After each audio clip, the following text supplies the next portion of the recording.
ఇవాళ Ayatollah Khomeini Iran విడిచిపెట్టి పారిపోయే పరిస్థితి ఏర్పడింది. ఎక్కడికి పారిపోతాడు? రష్యా ఒక్కటే ఆశ్రయం ఇవ్వగలదు ఆయనకి.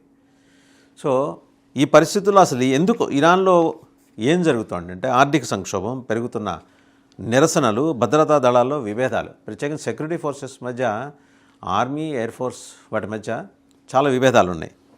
పెట్రోల్ ధరలు, కరెన్సీ పతనం, నిరుద్యోగం ప్రజల్లో ఆగ్రహాన్ని రగిలిస్తున్నాయి.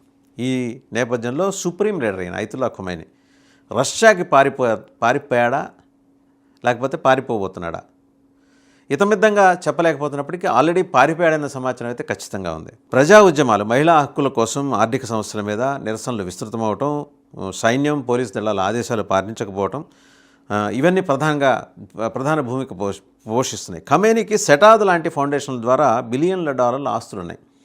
వీటిని విదేశాల్లో సురక్షితంగా ఉంచి అవసరమైనప్పుడు వెంటనే తరలించేందుకు ఆయన ఏర్పాటు చేసుకున్నాడు. ఆయన బిల్డ్ చేసింది 79లో.